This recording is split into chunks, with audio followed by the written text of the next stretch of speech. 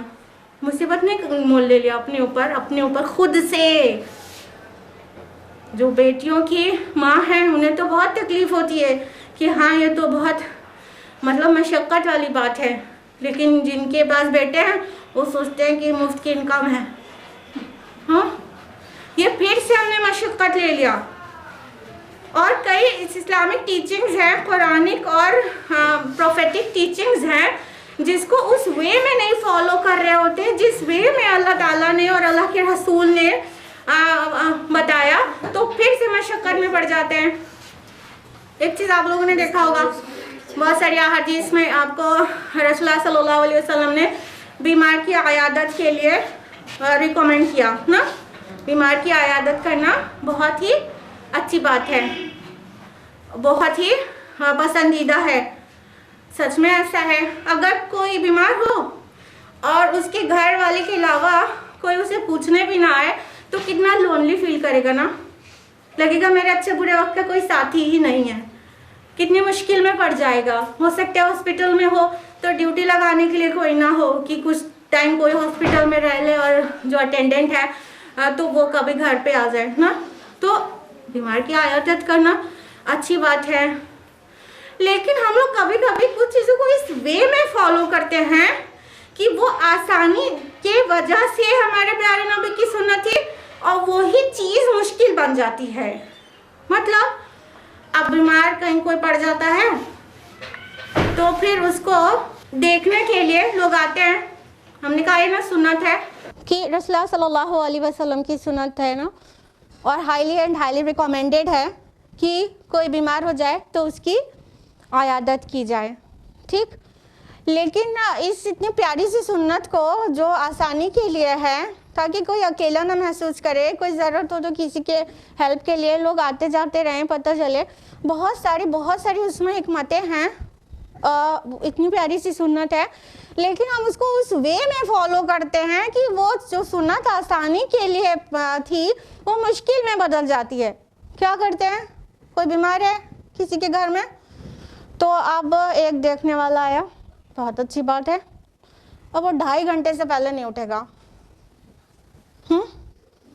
اب بیمار بھی کبھی تکلف میں اٹھ کے بیٹھ گیا اور اٹینڈنٹ کو ٹرے بھر کے ناشتہ لا کے لگانا پڑ رہا ہے. برا مت مانیے گا پلیز, پازیٹیولی لیجئے. ٹھیک ہے, اٹینڈنٹ کو بیمار کی خدمت بھی کرنی ہے اور یہ جو عیادت کے لیے آیا ہے وہ اس کے سامنے ناشتہ پانی چائے سب کچھ لگانا ہے. ابھی ایک جانے نہیں پایا, دوسرا آ گیا, وہ 3-4 لوگ تھے, پھر ان کے سامنے ناشتہ لگانا ہے. اٹینڈنٹ گھر کا کام کرے, بیمار کی خدمت کرے, یا تو پھر ایک کے بعد ایک 2-2, 2.5, 3 گھنٹہ رکنے والے عیادت کرنے والوں کے مہمان نوازی کرے. ہم آپ سے کیوں بول رہے ہیں یہ سب باتیں؟ کیونکہ ہم لوگ جیسے سنت کی روح کو بھلا دیتے ہیں اور اس کے جسم کو کبھی پکڑ کر بھی اتنی ہی مشکل میں خود بھی پڑ جاتے ہیں, دوسروں کو بھی ڈال دیتے ہیں. یہ آپ کو دوسرے کے پہلو سے بولا جائے تو عجیب لگے گا, لیکن آپ جب خود آپ کے گھر میں لوگ بیمار ہوتے ہیں تو پتہ چلتا ہے کہ نہیں, اور آپ کچھ بھی بولنے کی پوزیشن میں نہیں ہوتے. تو ہونا کیا چاہیے تھا کہ کوئی آتا اور حال خیریت لیتا, 8 سے 10 منٹ میں وہ اٹھ کے چلا جاتا اور کہتا کوئی چائے نہیں, کوئی ناشتہ نہیں, پھر کبھی. اگر یہ طریقہ ہم اپنائیں, صحیح سنت کو فالو کریں, ہمارے پیارے نبی نے اس کام کو آسانی کے لیے رکھا تھا, مشکل میں ڈالنے کے لیے تو نہیں. اسی طرح مہمان نوازی کا معاملہ ہے کہ مہمان نوازی اچھی چیز ہے, ہمیشہ ریکمینڈ کی جاتی ہے, لیکن ہمارے یہاں کی مہمان نوازی اتنی عجیب ہوتی ہے کہ عورتوں کی کمر ٹوٹ جاتی ہے. ہاں کہ نہیں؟ تو یہ تھوڑے نا اللہ کے رسول کی سنت اور صحابہ کی سنت ہے. جو کوئی آتا, جو کچھ حاضر ہوتا رکھ دیتے, نہ کھلانے والا اتنی شان بگاڑتا کہ دیکھو میں اتنا بڑھیا میں کھانا بناتی ہوں اور اتنا بڑھیا میں گارنشنگ کرتی ہوں, نہ وہ اپنی شان بگاڑتا اور نہ کھانے والا مطلب مین میخ نکالتا اور ایب نکالتا اور یہ نہیں رکھا تو میٹھا نہیں تھا تو پانی ٹھنڈا نہیں تھا یہ سب کہتا. جو حاضر ہوتا رکھ دیا جاتا اور وہ کھا لیتا اور چلا جاتا. ہاں یہ مہمان نوازی کا طریقہ تھا. اب ہم نے دونوں ہی پہلو سے ایکسٹرا ویگنٹ ہو گئے. کیا کہ کھلانے والا بھی چاہتا ہے کہ مطلب گھر میں مان لو مرد لوگ ہیں وہ چاہیں گے کہ کتنی مینیو کتنا بڑا ہو جائے, اور عورتیں خود بھی کبھی چاہتی رہتی ہیں کہ ان کا خوب نام ہو, اور پھر جب رات میں کمر میں درد ہوتا ہے تو ہسبینڈ سے شکایت کرتی ہیں. دونوں پہلو سے ایکسٹرا ویگنس ہے. نہ ہی میزبان کو اتنا زیادہ ایکسپیکٹ کرنا چاہیے کہ اتنی شان سے سٹارٹر الگ ہو تو مین کورس الگ ہو ڈیزرٹ الگ ہو. اتنی شان سے نہ ہی میزبان کو ضرورت ہے دکھانے کی, اور نہ ہی مہمان کو اتنی ایکسپیکٹیشن رکھنے کی ضرورت ہے. تو لائفز آسان ہوگی نا. آخر آج کی خواتین بد اخلاق کیوں ہو گئیں؟ کیونکہ وہ جو پورا سسٹم ہے اس کو بگاڑ دیا گیا ہے, اور بگاڑ کے بھی ان سے ایکسپیکٹ کیا جا رہا ہے کہ آپ دیندار ہو.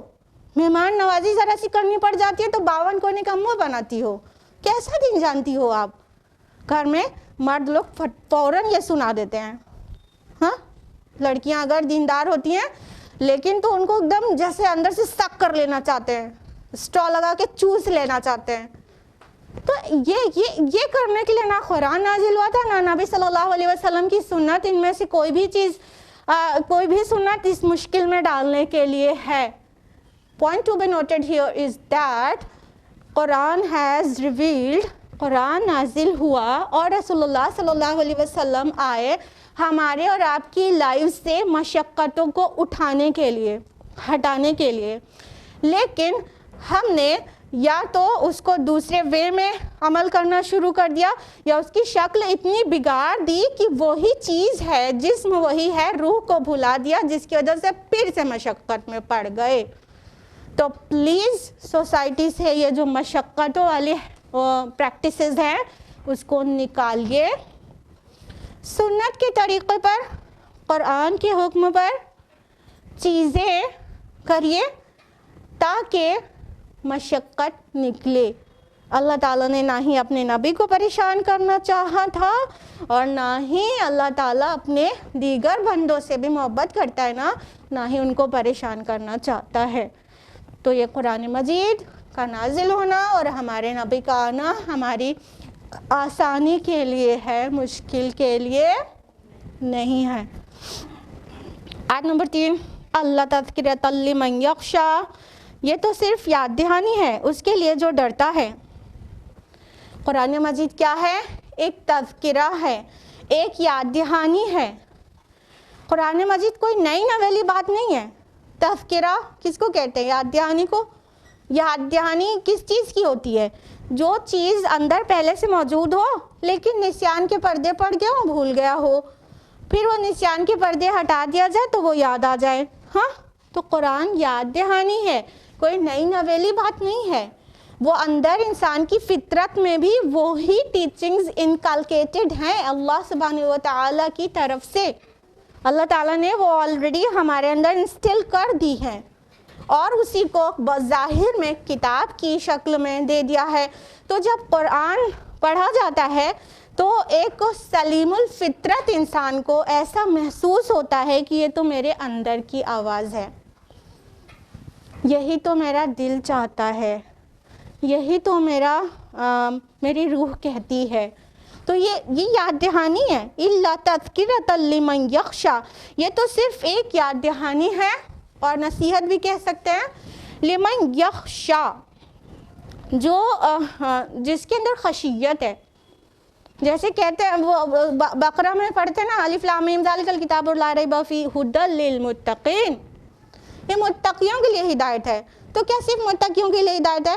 نہیں, ہدایت ایکچولی پاتے ہی وہ لوگ ہیں جو متقی ہیں, جو آلریڈی متقی ہیں, اس کی ہدایت سے فائدہ وہی اٹھا پاتے ہیں. ان دا سیم فیشن یہاں پہ بھی کہا گیا لمن یخشی, جو اللہ سے ڈرتا ہے, جس کے اندر خشیت ہے. اور یہ خشیت ایسے والے ہاربل والے ڈر کو نہیں کہتے ہیں، بلکہ خشیت اس ڈر کو کہتے ہیں جس کے اندر احترام ہو، محبت ہو۔ تو اللہ تعالیٰ سے جو ڈرتا ہے اس معنی میں، وہ اس کو فائدہ دیتی ہے یہ قرآن کی آیات، وہ اس کو یاد دہانی دیتی ہے۔ اللہ تعالیٰ نے مشکل میں ڈالنے کے لیے نہیں نازل کیا قرآن، بلکہ اللہ تعالیٰ نے اس لیے نازل کیا اس قرآن کو تاکہ یہ ریمائنڈر دے دے، اور وہ ریمائنڈر وہی لوگ ریسیو کرتے ہیں، وہی لوگ اسے بینیفٹ اٹھاتے ہیں جن کے اندر خشیت ہے، جو اللہ تعالیٰ کو غیب میں رہتے ہوئے بھی اس سے ڈرتے ہیں، جو غیب میں رہ کے بھی ڈرتے ہیں، ان کو ہی یہ قرآن فائدہ دیتا ہے۔ سورہ عبسہ کی آیت نمبر 11-12 میں بھی ہے نا، کلا انہا تذکرہ، ہرگز نہیں، یہ تو ایک یاد دہانی ہے، فمن شاء ذکرہ، تو پس جو چاہے نصیحت حاصل کرے، پس جو چاہے یاد دہانی سے فائدہ اٹھائے۔ ہاں، تو یہ ایک ریمائنڈر ہے قرآن مجید، اور اس کا فائدہ اسی کو ہوتا ہے جس کے اندر خشیت ہوتی ہے اللہ تعالیٰ کی، اور باقیوں کو فائدہ ہوتا نہیں، حالانکہ قرآن کا ایڈریس یا ایھا الناس سے ہے، اے لوگو، یہ سب کے لیے آیا ہے۔ تنزیلا ممن خلق الارض والسماوات العلی، اس کی تنزیل اس ہستی کی طرف سے ہے جس نے پیدا کیا زمین کو اور بلند آسمانوں کو۔ اللہ تعالیٰ فرماتے ہیں کہ اس کی تنزیل کس کی طرف سے؟ پہلے تو یہ سمجھ لیجئے تنزیل کا معنی کیا ہوتا ہے۔ تنزیل کا معنی رفتہ رفتہ، دھیرے دھیرے، سیکوینشلی، اہتمام کے ساتھ نازل ہونا نا، ایسے نہیں کہ اٹھا کے ایک دم سے بس ڈال دیا گیا رسول اللہ کی طرف، نہیں، اللہ تعالیٰ نے قرآن مجید کو نہایت اہتمام کے ساتھ دھیرے دھیرے، رفتہ رفتہ، تھوڑا تھوڑا تھوڑا تھوڑا نازل کیا ہے۔ کیوں؟ آسانی کے لیے، ہاں، تاکہ جن سے یہ ایڈریس کر رہا ہے ان کے لیے آسانی ہو تھوڑا تھوڑا لینے میں، بات کو سمجھنے میں، کمپریہنشن میں، انڈرسٹینڈ کرنے میں، تو تاکہ ان کے انٹلیکٹ ایک ایک چیز کو لے تو آسانی سے اسے جذب کر سکے۔ تو اللہ تعالیٰ نے یہ قرآن مجید کو تنزیلاً نازل کیا ہے، آہستہ آہستہ، بڑے اہتمام کے ساتھ۔ اور کس نے کیا ہے؟ جو وہ ہستی ہے جس نے پیدا کیا ہے زمین کو بھی اور آسمانوں کو بھی۔ یعنی یہ کوئی رسول کا قول نہیں ہے، بلکہ یہ رسول کے بھی خالق کا قول ہے۔ اور وہ خالق کون ہے؟ پوری دنیا کائنات کا خالق ہے، جس نے زمین کو بھی پیدا کیا ہے اور آسمانوں کو بھی۔ یوزولی قرآن مجید میں آسمان پہلے ذکر آتا ہے اور زمین بعد میں، لیکن یہاں پہ زمین پہلے آیا اور آسمانوں بعد میں آیا۔ اور یہاں پہ ایک اور انداز بڑا نرالا ہے، مختلف ہے دیگر مقامات سے، وہ یہ کہ سماوات تو آیا ہی، العلا بھی آ گیا۔ آسمان میں بلندی تو اپنے آپ ہے، جب آسمان کہا گیا تو بلندی تصور میں آ ہی گئی، پھر بھی العلا بھی کہا گیا، بلند آسمانوں والا۔ اس میں کافی گہرائی ہے، یہ آیات بہت کچھ کہتی ہیں۔ اصل میں اس سورہ میں جو بہت بڑا پورشن ہے، جیسا کہ ہم نے انٹروڈکشن میں بتایا، وہ ہے موسیٰ علیہ السلام کے قصے پر۔ موسیٰ علیہ السلام کا جو ایڈریس تھا فرسٹ، وہ کس سے تھا؟ فرعون سے تھا نا، فرعون سے تھا۔ سورہ قصص میں اللہ تعالیٰ نے فرمایا ان فرعون علا فی الارض، کہ فرعون نے زمین میں بہت سر اٹھایا ہوا ہے، بہت اونچا ہوا ہے زمین میں۔ ہاں، تو یہاں پہلے زمین آ گیا کہ زمین کا خالق یہ فرعون نہیں ہے، اللہ تعالیٰ ہے۔ فرعون کے لیے آیا علا فی الارض، اللہ تعالیٰ نے اپنے لیے فرمایا والسماوات العلی، بلند آسمانوں کا خالق، اس کی طرف سے آیا ہے۔ اللہ تعالیٰ کی طرف سے آیا ہے. یہ کوئی نہ شاعر کا قول ہے اور نہ ہی کوئی ایسی لغو بات اور نہ ہی رسول کا قول، بلکہ خالق ارض و سما کی طرف سے آیا ہے، بڑے اہتمام کے ساتھ، رفتہ رفتہ کر کے، بڑی شان کے ساتھ. الرحمن علی العرش استوى، یعنی رحمان جو عرش پر متمکن ہے. اب اس کو اور زیادہ ایمفیسائز کیا جا رہا ہے کہ ابھی سماوات بھی آ گیا، علا بھی آ گیا، اونچائی بلندی سب کچھ آ گیا، اس کے اوپر ایک اور بلندی، العرش استوى، جو عرش پر مستوی ہے. اس سے پہلے اللہ تعالیٰ کی ایک صفت آئی ہے الرحمن. یعنی یہ جو پوری سورہ کا جو قصہ ہے فرعون اور موسیٰ علیہ السلام کے متعلق، تو وہ فرعون کیا تھا؟ وہ فرعون ٹائرنٹ تھا، اس نے زمین میں بڑا فساد کیا ہوا تھا، وہ بہت بڑا ظالم بادشاہ تھا. تو اللہ تعالیٰ اپنے کو انٹروڈیوس کرے الرحمن، یہ بنایا تو ہے سب اس نے، اتنا اونچا تو ہے، لیکن وہ بہت رحم کرنے والا ہے، وہ بہت رحم کرنے والا ہے. وہ اس کی صفت رحمت ہے کہ اس نے قرآن نازل کیا. الرحمن علم القرآن، رحمان نے نازل کیا قرآن. تو یہ اللہ تعالیٰ کی صفت رحمت کا ظہور ہے قرآن مجید کا نزول. تو قرآن مجید پیش کیا جا رہا ہے کس کے پاس سے آیا ہے؟ رحمان کی طرف سے. علی العرش استوى، جو عرش پر مستوی ہے. استوا کا جو معنی ہے اصل میں وہ استیلا ہے، جس کی میننگ ہوتی ہے اقتدار اور اختیار کے. یعنی امام رازی نے تفسیر کبیر میں یہی میننگ اختیار کی ہے. تو یہ مطلب استوا فی العرش کا مطلب یہ ہوتا ہے کہ اللہ تعالیٰ کے ہاتھ میں پورا اقتدار ہے، پوری حکومت ہے، پورا اختیار ہے. وہ کوئی ذات کے لحاظ سے وہاں پر صرف محدود نہیں ہے عرش پر، بلکہ جو عرش ہے اس کا تھرون ہے جو وہ اس بات کا سمبل ہے کہ پورا اختیار اور اقتدار اور پوری قدرت اور پورا پاور اللہ سبحانہ و تعالیٰ کا ہے. یہ یہاں پر سمجھنا بہت اہم ہے، کیونکہ یہاں پر اس کے میننگ اور مفہوم میں بہت لوگ جاتے ہیں. لَهُ مَا فِي السَّمَاوَاتِ وَمَا فِي الْأَرْضِ وَمَا بَيْنَهُمَا وَمَا تَحْتَ الثَّرَى، اسی کا ہے جو کچھ آسمانوں میں ہے، جو کچھ زمین میں ہے، جو کچھ ان دونوں کے مابین ہے، اور جو کچھ زمین کے سب سے نچلے طبقے کے نیچے ہے. اللہ تعالیٰ نے آگے فرمایا کہ اسی کا ہے جو کچھ آسمانوں میں ہے.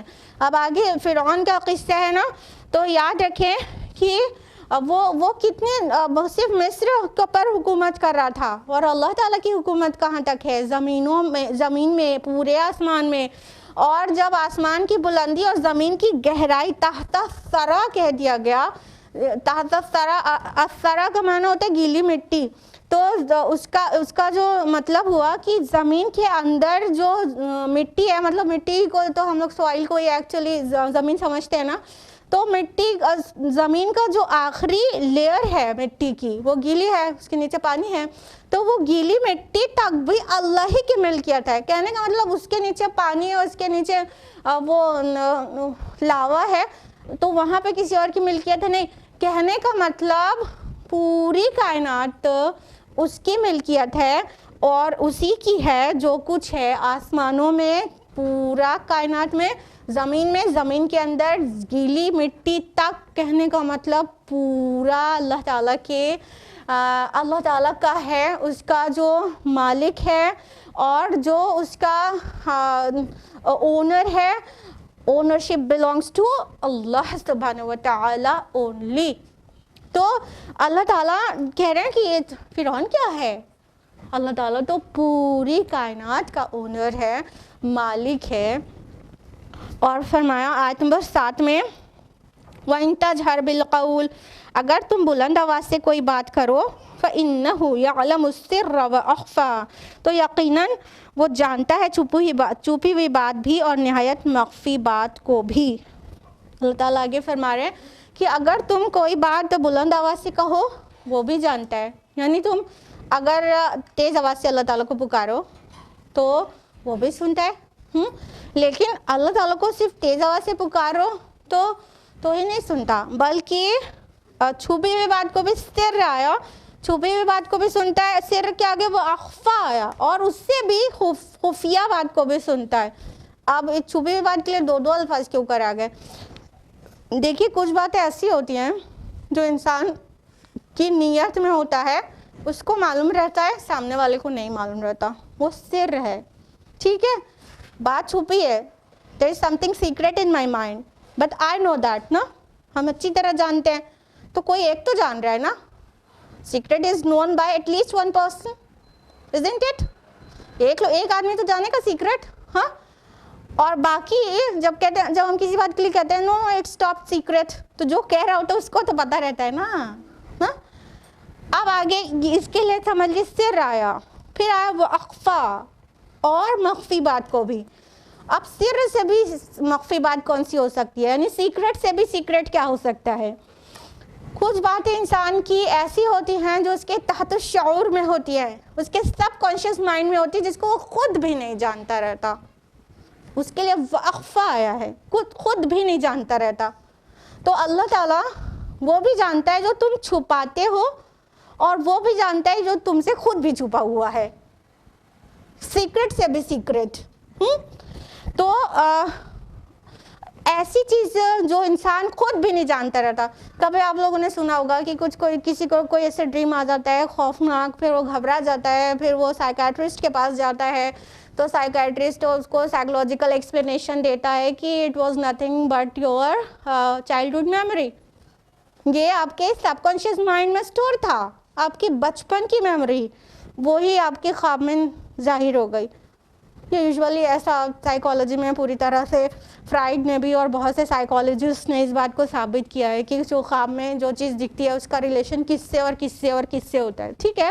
تو کبھی کبھی بچپن کی میموریز بھی خواب میں ایسے آ جاتی ہیں، تو اب وہ تو انسان کو خود بھی نہیں پتہ رہتا نا، تو اللہ تعالیٰ اس کو بھی جانتا ہے، مطلب سیکرٹ آف دا سیکرٹ۔ تو یہاں پر یہ آیت کیا مفہوم دے رہی ہے کہ اے نبی صلی اللہ علیہ وسلم، آپ مت سمجھیے کہ ہم سے کچھ بھی چھپا ہوا ہے، آپ کتنی تکلیف میں ہیں، ان کی کتنی فکر ہے آپ کو، یہ نہیں مان رہے ہیں تو آپ کیسا غم لے رہے ہیں، آپ پہنچانے کے لیے کتنا کنسرنڈ ہے، آئی نو ایچ اینڈ ایوری تھنگ، آپ کے اندر تک کی بات بھی ہم جان رہے ہیں، سب کچھ جان رہے ہیں، مت سمجھیے کہ ہم کچھ بھول گئے ہیں۔ جیسے کہ سورہ مریم کے آیت نمبر 64 میں ہے نا، وَمَا كَانَ رَبُّكَ نَسِيًّا، اور تمہارا رب بھولنے والا نہیں ہے۔ یہ نبی صلی اللہ علیہ وسلم کو تشفی اور تسلی کے لیے اس طرح کی آیات آتی رہتی ہیں کہ اے نبی، آپ کا رب نہ کچھ بھولا ہے نہ آپ کے رب سے کچھ چھپا ہے، وہ جان رہا ہے ساری چیز، اور آپ پوری طرح سے اس کی نظر میں ہیں، لیکن ان کو پنش کرنے میں ڈیلے کرتا ہے تو اس میں اس کی حکمت ہے، اور وہ بہت گہری مشیت کے تحت ہی کسی کو پنش کرتا ہے یا فیصلہ صادر فرماتا ہے، اس میں ڈیلے کرتا ہے، اس کے پیچھے اس کی بہت بڑی حکمت ہوتی ہے۔ اللہ لا الہ الا ہو لہ الاسماء الحسنی، وہ اللہ ہے، اس کے علاوہ کوئی معبود نہیں، اسی کے ہیں تمام اچھے نام۔ اب اللہ تعالیٰ فرما رہا ہے کہ اللہ تعالیٰ وہ ہے جس کے علاوہ کوئی معبود نہیں، یعنی جو یہ پوری بات کا لب لباب ہے وہ یہ کہ اللہ ایک ہی ہے، اس کی پوری صفات بیان کی، وہ رحمان ہے، وہ پاورفل ہے، وہ سب چیز پر قدرت رکھنے والا ہے، وہ چھپی بات کو بھی جاننے والا ہے۔ وہ کچھ صفات بیان کرتے ہوئے کہا کہ جو بنیادی بات ہے وہ یہ کہ یہ ساری صفات ایک واحد اللہ کے اندر ہے۔ کہنے کا مطلب کہ زمین کے نیچے کا دیوی الگ، اور آسمان کے اوپر کا دیوتا الگ، اور پانی برسانے والا دیوتا الگ، اور رزق دینے والا دیوتا الگ، ایسا نہیں ہے۔ یہ جتنی باتیں ہیں ان سب ساری عمدہ صفات وہ اللہ کے اندر، ایک اللہ کے اندر موجود ہیں۔ اللہ لا الہ الا ہو اللہ وہ ہے جس کے علاوہ کوئی معبود نہیں، لہ الاسماء الحسنی، اسی کے لیے ہیں اچھے اچھے پیارے پیارے نام. یعنی یہ جو بھی صفات ہیں وہ سب اللہ تعالیٰ کے اسماء الحسنی ہیں. ایکچولی جو بھی اللہ تعالیٰ کے پیارے پیارے نام ہیں وہ ایکچولی اللہ کے صفاتی نام ہے نا، وہی سب تو صفت ہیں اللہ تعالیٰ کی، وہ ایٹریبیوٹس آف اللہ سبحانہ و تعالیٰ ہیں، ہے نا. تو یہ جو بھی پیارے پیارے نام ہیں انہی ناموں سے ہم کو اللہ تعالیٰ کو پکارنا چاہیے. اور جب ہم اس کی رحمت کا سوال کریں تو کہیں یا رحمان ہم پر رحم کر. جب ہم کو اس کی مغفرت کو طلب کرنا ہو تو ہم کہیں یا غفور الرحیم ہمارے گناہوں کو معاف کر دیجئے. جب ہم نے اپنے گناہوں کو پردہ ڈالنے کی درخواست کرنا ہو تو ہم کہیں یا الستار ہمارے گناہوں پہ پردہ ڈال دیجئے.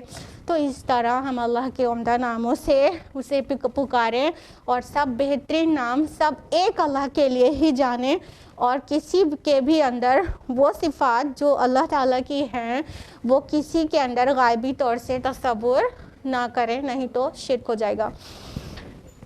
یہ تھا آیت نمبر 8 تک کا درس. اب ہم لوگ جو موسیٰ علیہ السلام کا واقعہ ان کا قصہ پورا شروع ہوگا وہ نیکسٹ ویک جانیں گے انشاءاللہ. آج کے لیے اتنا ہی. اللہ سبحانہ و تعالی ہم سب کو قرآن مجید پڑھنے، سمجھنے اور اسے صحیح سمجھنے اور اس پر عمل کرنے، غور و فکر کرنے اور دوسروں تک پہنچانے کی توفیق عطا فرمائے. آمین. وآخر دعوانا الحمدللہ رب العالمین. والسلام علیکم ورحمۃ اللہ وبرکاتہ.